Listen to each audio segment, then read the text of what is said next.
এবারে সংগ্রাম আমাদের মুক্তির সংগ্রাম। আজকের এই মুভিটা 1947 সাল থেকে শুরু করে 1971 সালকে ঘিরে নির্মিত। আর এই মুভিটা তৈরি করা হয় ইন্ডিয়ার পরিচালক দ্বারা, তাই মুভিতে ইন্ডিয়াকে রিপ্রেজেন্ট করা হয়েছে। 1947 সাল থেকে শুরু করে 1971 সাল পর্যন্ত কি কি ঘটেছিল এই দেশে তা নিয়ে এই ছবি আজ নির্মিত। তাই বন্ধুরা, যদি এই মুভিটা আপনাদের ভালো লেগে থাকে তাহলে লাইক, কমেন্ট, শেয়ার করে দেবেন। আর একটি সাবস্ক্রাইব করতে অবশ্যই ভুলবেন না। কি হয়েছিল 71-এর সেই দিনগুলিতে, তো চলুন জানা যাক আজকের এই মুভিতে। মুভির শুরুতে আমাদের বেশ কয়েকটা ইনফরমেশন দেওয়া হয়। যেমন 1947 সালে ব্রিটিশ বিদ্রোহের পরে দুইটি আলাদা দেশের উদ্ভব ঘটে, ভারত এবং পাকিস্তান। তবে এই পাকিস্তান আবার দুইটি দেশে বিভক্ত ছিল, একটি ছিল পূর্ব পাকিস্তান আর অন্যটি হলো পশ্চিম পাকিস্তান। যেহেতু পশ্চিম পাকিস্তানের জনসংখ্যা এবং আয়তনে বেশি, এই জন্য তারা পূর্ব পাকিস্তানকে গোলাম ভাবতে শুরু করে, আর যেটাকে আমরা আজকে বাংলাদেশ হিসেবে চিনি। এবং তারা বাঙালিদের উপরে বিভিন্ন নিয়মকানুন চাপিয়ে দেয়, কিন্তু বাঙালিরা এটা বেশি দিন সহ্য করে না। একসময় বাঙালিদের মধ্যে বেশ কয়েকজন নেতা নির্বাচন করার সিদ্ধান্ত নেয় এবং তারা নির্বাচনে বিপুল পরিমাণ ভোটে জয়লাভ করে। কিন্তু পশ্চিম পাকিস্তানিরা এই ক্ষমতা লাভকে তারা কোনোভাবে প্রশ্রয় দেয় না, যার ফলশ্রুতিতে বাংলাদেশে একটি ভয়ানক বিদ্রোহ তৈরি হতে থাকে। ইয়াহিয়া খান তখনকার জনপ্রিয় নেতা শেখ মুজিবুর রহমানকে কারাগারে নিক্ষেপ করে এবং পাশাপাশি ঢাকার মধ্যে একটি গণহত্যা চালানো হয়। তাদের বিরুদ্ধে যারাই কথা বলছিল, হানাদার বাহিনীরা নৃশংসভাবে তাদেরকে হত্যা করতে থাকে, যার ফলে বাঙালিরা তাদের জীবন বাঁচানোর জন্য ভারতে গিয়ে আশ্রয় নেয়। আর এখান থেকে শুরু হয় মুভির মেন স্টোরি লাইন। মুভিটি শুরু হয় এবং আমরা কয়েকজন ভারতীয় স্টুডেন্টকে দেখি যারা পাকিস্তানের বিরুদ্ধে রাস্তায় এসে মিছিল করে। আসলে এরা সবাই বাংলাদেশের পক্ষে ছিল। আর এখানে আমরা রাধা নামের একটি মেয়েকে দেখতে পাই, যে কিনা অনেক মেধাবী একজন স্টুডেন্ট, আর এই সব কিছু অনির্বাণ দূর থেকে দেখছিল। অন্যদিকে আমরা বাঙালিদেরকে দেখি যারা পাকিস্তানের বিরুদ্ধে লড়াই করার জন্য অস্ত্র ট্রেনিং নিচ্ছে, যাদের সাথে ছোট ছোট ছেলেমেয়েরাও রয়েছে। আসলে বাঙালিদের একটাই উদ্দেশ্য ছিল, তারা যে কোনো কিছুর বিনিময় হলেও এই বাংলাদেশকে শত্রুমুক্ত করতে চায়। এবং আর এদিকে আমরা রাধাকে দেখি, যে কিনা ক্লাসের মধ্যে ক্লাস করছে, তবে সে লেকচারের মধ্যে মনোযোগী না হয়ে তার খাতার মধ্যে কিছু একটি লিখছে।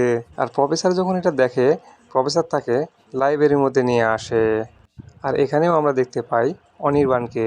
প্রফেসর তখন অনির্বাণকে বলে, তুমি এই কাগজটি পড়ো। অনির্বাণ তাকে বলে, স্যার, এখানে তো আপনার বিষয়ে লেখা, আপনি ভালো এবং আপনি পৃথিবীর মধ্যে ব্রিলিয়ান্ট একজন টিচার। আর প্রফেসর এগুলো শুনে ভীষণ খুশি হয়। কিছুক্ষণ পর রাধা যখন বাইরের দিকে আসে, তখন আমরা এটা জানতে পারি রাধা আসলে প্রফেসরের বিষয়ে খারাপ খারাপ কিছু লিখছিল, কিন্তু অনির্বাণ তাকে বাঁচিয়ে দিয়েছে। আর অন্যদিকে আমরা দেখতে পাই রাশিয়া এবং ভারতীয় কয়েকজন সামরিক বাহিনীর অফিসারকে, যারা একটি ট্যাঙ্ক নিয়ে আলোচনা করছে। আসলে এটা এমন একটি ট্যাঙ্ক যেটা মাটিতেও চলতে পারে, আবার পানিতেও চলতে পারে। আর এই সব কিছু পরীক্ষা করার জন্য কয়েকজন সেনাকে পাঠানো হয়। আর এখানেই আমরা এই মুভির লিড ক্যারেক্টার বার্লিকে দেখতে পাই। তারা যখন ট্যাঙ্কটাকে পর্যবেক্ষণ করছিল, তখন বার্লি তার কমান্ডারকে বলে, এরকম আস্তে আস্তে চালিয়ে কোনো মজা আসছে না, মনে হয় গতি একটু বাড়ানো উচিত। তার কমান্ডার তাকে বলে, আমাদের যতটুকু বলা হয়েছে আমরা ঠিক ততটুকুই করছি। তার এই কথাবার্তার মাধ্যমে আমরা এটা বুঝতে পারি বার্লি মোটেও সাধারণ কেউ না, ও খুবই চঞ্চল। এভাবেই তারা যখন ট্যাঙ্কটাকে নিয়ে পানির মধ্যে নামে, তখন বার্লি তার এক সহকর্মীকে বলে, এটাই হচ্ছে আমাদের প্রথম ট্যাঙ্ক, যেটা কিনা মাটিতেও চলতে পারে আবার পানিতেও চলতে পারে, তাই আমি এটাকে বিগ বাপ বলে ডাকবো। এবং কিছুক্ষণের মধ্যেই তাদের সকল পরীক্ষা শেষ হয়ে যায়। তখন জেনারেল তাদেরকে ফিরে আসার নির্দেশ দেয়, কিন্তু এখানে আমরা বার্লিকে দেখি অর্ডার অমান্য করে ট্যাঙ্কটাকে পানির আরো গভীরে নিয়ে যেতে থাকে এবং কিছুক্ষণের মধ্যে ট্যাঙ্কটার ইঞ্জিন বন্ধ হয়ে যায়। তখন আমরা সহকর্মীদের দেখি যারা প্রচণ্ড ঘাবড়ে যায়, কিন্তু বার্লি সেই ট্যাঙ্কটাকে কোনো রকমের কিনারায় নিয়ে আসে। যেহেতু তাদের এই পরীক্ষাটা সফলভাবে শেষ হয়, তাই এই ডিলটাও ফাইনাল হয়ে যায়। আর তখনই আমাদেরকে বার্লির পুরো পরিবারকে দেখানো হয়, যেখান থেকে আমরা এটা জানতে পারি যে রাধা বার্লির ছোট বোন, আর অন্যদিকে তার বড় ভাই একজন দক্ষ সেনা অফিসার। কিছুক্ষণ পরে আমরা বার্লিকে দেখি, সে যখন বাড়িতে ফিরে আসে, তখন আমরা এটা জানতে পারি যে রাধার বিয়ের কথা চলছে। কিন্তু এখানে বার্লি ওই হবুবারের সাথেই ঠাট্টা করতে শুরু করে, কিন্তু রাম এগুলোকে কোনো রকমে সামলিয়ে নেয়। পরবর্তীতে আমরা রামকে দেখি যে বার্লিকে তারা প্রচুর বকাবকি করছে। তার বড় ভাই তাকে বলে, তুমি এত বড় হয়ে গেছো, তা তোমার বোধ বুদ্ধি এখনো হয়নি, তোমার আর একটু ম্যাচুর হওয়া দরকার ছিল। তখন বার্লি তাকে বলে, তোমার কোনো জ্ঞানেরই প্রয়োজন নেই। তখন তার বড় ভাই তাকে বলে যে, আমি তোমার বিষয়ে এটা জানতে পেরেছি যে তুমি তোমার কমান্ডারের কথাও শোনো না, তোমার এই বিষয়টা নিয়ে সবাই কথা বলছে। আর আমি এটাও জানতে পেরেছি, যদি তোমার বিষয়ে ওনারা কোনো রকম দোষ খুঁজে পায়, তাহলে তুমি গ্রাউন্ডে গিয়ে কোনোদিনই দেশের জন্য যুদ্ধ করতে পারবে না, তোমাকে সবসময় ক্যাম্পেই বসে থাকতে হবে। কিছুক্ষণ পরে আমরা রাধাকে দেখি যে বার্লির কাছে আসে এবং তাকে বলে, দাদা, আমার ওই ছেলেটাকে একদমই পছন্দ নয়, এখন আমি এটাই বুঝতে পারছি না যে আমার কি করা উচিত। কিছুক্ষণ পর আমরা রামকে দেখি যে সবাইকে একটি চিঠি পড়ে শোনাচ্ছে, যেখানে লেখা ছিল, তোমাকে খুব শীঘ্রই ক্যাম্পে ফিরে যেতে হবে। পরদিন সকালে আমরা রামকে দেখি যে কিনা তার পরিবারকে বিদায় দিয়ে আবারও সেই ক্যাম্পের উদ্দেশ্যে ফিরে যায়। কিন্তু আমরা এখানে দেখি রাম এবং বার্লির মধ্যে সম্পর্ক খুব একটা সুবিধার ছিল না, তারা সবসময়ই প্রচণ্ড ঝগড়া করে। এমনকি বার্লিও তার বড় ভাইকে একদমই সহ্য করতে পারে না। এবং বার্লি তখন তাকে বলে, আমি পৃথিবীতে সবচাইতে বেশি খুশি হতাম যদি তুমি আমার বড় ভাই না হতে। কিন্তু রাম তাকে তেমন কিছুই বলে না। পরবর্তীতে বার্লি যখন তার ক্যাম্পে ফিরে যায়, তখন আমরা তার সিনিয়র অফিসারদের দেখি যারা বার্লিকে বলে, তুমি আর কখনো গ্রাউন্ডে যেতে পারবে না, কারণ সেখানে আমাদের ডিসিপ্লিন সৈনিক প্রয়োজন, তোমার মতো হনুমানের কোনোই প্রয়োজন নেই, আর আজ থেকে তুমি এই ক্যাম্পের কাজগুলোই করবে। আর অন্যদিকে আমরা বাকি সৈনিকগুলোদের দেখি যারা কিনা যুদ্ধের জন্য বেরিয়ে পড়ে। আর এদিকে আমরা বার্লিকে দেখি যে তার ক্যাপ্টেনের কাছে যায় এবং স্যালুট দেয় এবং তাকে অনুরোধ করতে থাকে তাকে গ্রাউন্ড লেভেলে পাঠানোর জন্য। কিন্তু ক্যাপ্টেন এখানে তাকে বলে, আমি তোমার মধ্যে কোনো ডিসিপ্লিনই খুঁজে পাইনি, তাই আমার কাছে মনে হয় তোমার ক্যাম্পে থাকাটাই অনেক ভালো, এখন থেকে তুমি ডিসিপ্লিন আগে শিখবে। আর অন্যদিকে আমরা রাধাকে দেখি যে তার কাছে একটি সিক্রেট মেসেজ আসে। রাধা যখন সেই কোডগুলোকে ডিকোড করে, তখন সে একটি অ্যাড্রেসের ঠিকানা পায়। এভাবে সে যখন একটি লোকেশনে যায়, তখন সে অনির্বাণকে দেখতে পায়। আসলে অনির্বাণ একটি সিক্রেট কমিউনিকেশন অথরিটির আন্ডারে চাকরি করে। অনির্বাণ তখন রাধাকেও তাদের সাথে যোগ দিতে বলে। তখন আমরা তাদের প্রধানকে দেখি, সে বলে, তুমি চাইলে আমাদের সাথে কাজ করতে পারো, কারণ আমি তোমার বিষয়ে অনেক ভালো কিছু শুনেছি, তুমি যে কোনো কোডকে সহজে ডিটেক্ট করতে পারো, আর অন্যদিকে তুমি আর্মি পরিবারেরও সদস্য, তাই তুমি চাইলেই দেশের সেবা করতে পারো। এখন তো রাধাও তাদেরকে হ্যাঁ বলে দেয়। আর এভাবে তারা যখন একে অপরের সাথে কাজ করতে থাকে, তখন রাধা এটা জানতে পারে প্রফেসরই সেই অনির্বাণের বাবা। আর রাধাও এটা শুনে প্রচুর লজ্জা পায়, কারণ তার বাবার নামেই ওই বাজে কথাগুলো লিখেছিল। অন্যদিকে আমরা রামকে যখন দেখি তার ক্যাম্পের মধ্যে, তখন সে যায়, তখন তার ক্যাপ্টেন তাকে বলে, দেখো, আমরা যদি এই যুদ্ধে জয়লাভ করতে চাই, তাহলে আমাদের বাংলাদেশের সাহায্য প্রয়োজন, আর এই সাহায্যটা আমাদের একমাত্র মুক্তিবাহিনীই করতে পারে। তাই তুমি এখন লুকিয়ে বাংলাদেশে প্রবেশ করবে এবং মুক্তিবাহিনীদের সাথে দেখা করবে। পরদিন আমরা রাম এবং তার সহযোগীদের দেখি যারা কিনা বাংলাদেশে প্রবেশ করে। আর এখানেই আমাদের তখনকার কিছু ভয়াবহ দৃশ্য দেখানো হয়। চারদিকে শুধু লাশের ছড়াছড়ি। আর কিছুক্ষণের মধ্যে রাম মুক্তিবাহিনী ক্যাম্পে এসে পৌঁছায়। সে যখন সেখানকার ক্যাপ্টেনের সাথে এসে কথা বলে, ক্যাপ্টেন তখন তাদের বলে, আমরা তোমাদের সব দিক দিয়ে সাহায্য করব, কারণ আমরাও পাক বাহিনীদের হারাতে চাই। অন্যদিকে আমরা বার্লিকে যখন দেখি, সে যখন ক্যাম্পের মধ্যেই ছিল, তখনই তার একজন অফিসার তাকে বলে, তোমার জন্য একটি কাজ আছে। আসলে আমাদের এই ট্যাঙ্কগুলোর মধ্যে মাত্র 3 জন লোকই বসতে পারে, তাই আমি চাই তুমি এমন একটা কাজ করো যেটার ফলে এই ট্যাঙ্কের মধ্যে 4 জন বসতে পারে। অন্যদিকে আমরা জানতে পেরেছি তুমি এই ট্যাঙ্কের বিষয়ে অনেক কিছু ধারণা রেখেছো, তাই একমাত্র তুমি এটা করতে পারবে। তখন বার্লি তাদেরকে বলে, হ্যাঁ, আমি চেষ্টা করে দেখব। আর কিছুক্ষণ পর আমরা বার্লিকে দেখি ওই ট্যাঙ্কটার ভিতরে বিভিন্ন মডিফাই করতে থাকে। আর এদিকে আমরা অন্যদিকে রামকে দেখি যে এখনো মুক্তিবাহিনীর ক্যাম্পে রয়েছে। সে সেখানকার বাচ্চাগুলোকে অস্ত্র চালানো শেখায়। আর এখানে কয়েকদিন পর আমরা একজন অফিসারকে দেখি যে কিনা বার্লির সাথে দেখা করতে আসে। তখন বার্লি তাদেরকে বলে, স্যার, এখন আমরা 4 জন বসতে পারবো। এমনকি ওই ট্যাঙ্কটার বিষয়ে সে বেশ কিছু গুরুত্বপূর্ণ ইনফরমেশন দেয়। তখন ওই অফিসার বার্লিকে বলে, তোমার তো যুদ্ধে থাকা উচিত, তুমি এখানে কি করছো? বার্লি তাকে সবকিছু খুলে বলে। তখন সেই অফিসার তাকে বলে, আমি তোমাকে অনুমতি দিলাম, তুমি শীঘ্রই যুদ্ধে যাবে।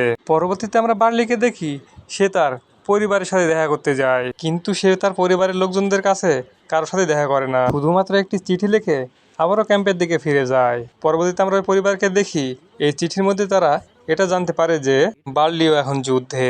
পরদিন বার্লি যখন বাংলাদেশের উদ্দেশ্যে রওনা দেয়, তখন সে পথের মধ্যে এমন সব লোকদেরকে দেখে যারা কিনা বাংলাদেশ থেকে পালিয়ে ভারতে আশ্রয়ের জন্য এসেছে। আর এভাবে সে তার পরবর্তী ক্যাম্পে যায়। আর অন্যদিকে আমরা রাধাকে দেখি যে একটি গুরুত্বপূর্ণ মেসেজ খুঁজে পায়, যেটা কিনা বাংলাদেশের উদ্দেশ্যেই পাঠানো হয়েছিল। আর এই চিঠিটার মধ্যে এটা লেখা ছিল, তোমরা এখন মুক্তিবাহিনীদের এখনই শেষ করে দাও। পাশাপাশি সেখানে দুটো বড় বড় দেশের নাম লেখা, ইউএসএ এবং চায়না, সাথে শেষে একটি অদ্ভুত ধরনের নাম, এলিগেটর। সে যখন তার অফিসারকে এসব জানায়, অনির্বাণ তখন তাকে বলে এলিগেটর ইয়াহিয়া খানকে বলা হয়। এভাবে সেখানে থাকা সবাই রাধার প্রতি অনেকটাই ইমপ্রেস হয়ে যায়। আর অন্যদিকে আমরা মুক্তিবাহিনীকে দেখি যারা কিনা ক্যাম্পের মধ্যেই আনন্দ উৎসব করছে। ঠিক তখনই তাদের উপরে অতর্কিত হামলা হয়। তারা সবাই এদিক ওদিক ছুটাছুটি করতে থাকে। যেহেতু রাম এবং তার বাকি সৈন্যরা ওই হামলাকারীদের সাথে বেশিক্ষণ টিকতে পারে না, এজন্য তারা আগুন জ্বালিয়ে কোনো রকম তারা সরে আসে। কিন্তু যখনই তারা সেখান থেকে পালিয়ে আসে, ল্যান্ডমাইন বিস্ফোরণের কারণে সবার মৃত্যু ঘটে। অন্যদিকে আমরা বার্লি এবং তার বাকি সৈন্যদেরকে দেখি যারা কিনা সেই যুদ্ধের জন্যই তৈরি হচ্ছে। আর তখনই আমাদের ভারতের প্রাইম মিনিস্টার ইন্দিরা গান্ধীকে দেখানো হয়, যার সাথে একজন অফিসার দেখা করতে আসে। সে তখন প্রাইম মিনিস্টারকে বলে, আমাদেরকে এখন পাকিস্তানকে উচিত শিক্ষা দেওয়া উচিত, কারণ পাকিস্তান তাদের আয়ত্তের বাহিরে চলে গেছে। কিন্তু প্রাইম মিনিস্টার তাদেরকে বলে, আমরা যদি এখন তাদেরকে আগে হামলা করি তাহলে আন্তর্জাতিক পর্যায়ে এটা বড় ধরনের প্রভাব পড়বে। তখন ওই অফিসার ইন্দিরা গান্ধীকে বলে, আপনি যদি আমাকে অনুমতি দেন তাহলে আমার একটি প্ল্যান আছে। আমরা আমাদের সৈন্যদের লুকিয়ে বাংলাদেশের 10 কিলোমিটার ভিতরে প্রবেশ করাবো। আমরা এখানে এমনভাবে আক্রমণ চালাবো যে এটা বাইরের দেশের কেউ জানতে পারবে না। কিন্তু যখন এটা ইয়াহিয়া খান জানতে পারবে, তখন অবশ্যই তারা আমাদের উপর হামলা করবে, আর তখনই আমরা বড় ধরনের হামলা চালাবো। এদিকে বিদেশি শক্তিরা জানবে পাকিস্তানিরাই আগে আমাদের উপর হামলা চালিয়েছে। এই প্ল্যানটা প্রাইম মিনিস্টারের অনেক বেশি পছন্দ হয়, সে তাদেরকে এমনটাই করার জন্যই বলে। পরবর্তীতে আমরা ভারতীয় সেনাবাহিনীদের দেখি যারা কিনা লুকিয়ে লুকিয়ে বাংলাদেশে প্রবেশ করতে থাকে। আর অন্যদিকে আমরা পাকিস্তানি সেনাবাহিনীদের দেখি তারা যখন মৃত ব্যক্তিদের উপর লবণ দিচ্ছিল, তখন তারা রামকে জীবিত দেখতে পায়। তারা তাকে তাদের সাথে নিয়ে আসে। পরদিন সকালে আমরা বার্লিকে দেখি তারা তখন পাকিস্তানিদের সাথে যুদ্ধ করছে। যেহেতু ইন্ডিয়ানরা ওই আধুনিক ট্যাঙ্কগুলো ব্যবহার করছিল, এই জন্য পাকিস্তানি সেনাবাহিনীরাও বেশিক্ষণ টিকতে পারে না। তবে এই সংঘর্ষের ফলে বার্লিদের ক্যাপ্টেন প্রচুর আহত হয়। ক্যাপ্টেন সেখানেই মৃত্যুবরণ করে। আর পরবর্তীতে আমরা যখন বার্লির সহকারীদের দেখি যারা তাদের ক্যাপ্টেনের জন্য অনেক বেশি দুঃখ প্রকাশ করছে। বার্লি যখন তার এক বন্ধুর সাথে দেখা করে, তখন সে বার্লিকে বলে, তোমরা কি স্যারকে ফিরিয়ে নিয়ে আসতে পেরেছো? উত্তরে তখন বার্লি বলে, ওরা এখনো যুদ্ধ চালাচ্ছে, তাই আমাদের ওখানে যাওয়া নিষেধ। তখন তার বন্ধু তাকে বলে, তুমি কবে থেকে আবার অর্ডার মানতে শুরু করলে? আর কিছুক্ষণের মধ্যে আমরা বার্লিকে দেখি যে ট্যাঙ্কটাকে নিয়ে আবারও সেই দিকে যায় এবং তাদের ক্যাপ্টেনকে নিয়ে আসে। অন্যদিকে আমরা দেখি প্রাইম মিনিস্টার আর সেই সেনাবাহিনী অফিসারকে, যারা তাদের প্ল্যানটাকে নিয়ে কথা বলছে। সেনা অফিসার তখন প্রাইম মিনিস্টারকে বলে, আমাদের প্ল্যানটা ঠিকভাবেই কাজ করছে। আর তখনই আমরা এটা জানতে পারি পুরো পৃথিবীতে নিউজ চ্যানেলের মাধ্যমে এটা ছড়িয়ে পড়েছে পাকিস্তানি ভারতের উপরে প্রথম হামলা করেছে। এবং অন্যদিকে আমরা পাকিস্তানি সেনাবাহিনীদের দেখি যারা রামকে জিজ্ঞাসাবাদ করছে, কারণ তারা এরকমটাই মনে করছিল রাম হলো ভারতীয় গুপ্তচর। এবং রামকে তারা এই জন্যই জিজ্ঞাসাবাদ করছিল কারণ তারা পৃথিবীর কাছে এটা প্রমাণ করতে চায় যে ভারতীয়রা প্রথমে গুপ্ত হামলা করেছে। আর ঠিক তখনই আমরা ইয়াহিয়া খানকে দেখি যে কিনা যুদ্ধের আহ্বান জানায়। আর অন্যদিকে ভারতও সব দিক থেকেই প্রস্তুত। বার্লি যখন ক্যাম্পের মধ্যেই ছিল, ঠিক তখনই রাধার কল আসে। সে বার্লিকে বলে, আমরা রামের সাথে কোনোভাবেই যোগাযোগ করতে পারছি না, মনে হয় ও এখন পাকিস্তানিদের হাতে বন্দি। আর তখনই আমরা বেশ কয়েকজন সেনা অফিসারকে দেখি যারা এমন একজন লোককে নিয়ে আসে যে নিজেকে পাকিস্তানি দাবি করছে।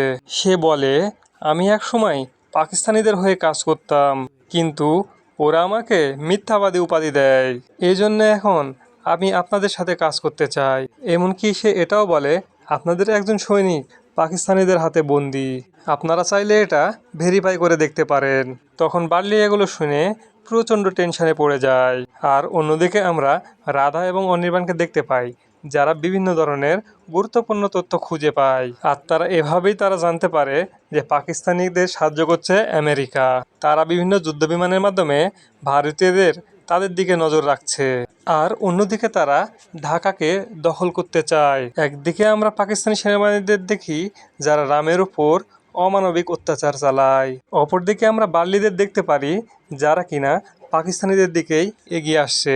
তারা কিছুটা সামনে গেলেই বড় ধরনের একটা বিস্ফোরণ ঘটে যায়। আর তখনই আমরা বেশ কয়েকজন মুক্তিবাহিনীকে দেখি যারা ওই ট্যাঙ্কের সামনে আসে, কিন্তু বার্লি তাদের সবকিছুই খুলে বলে।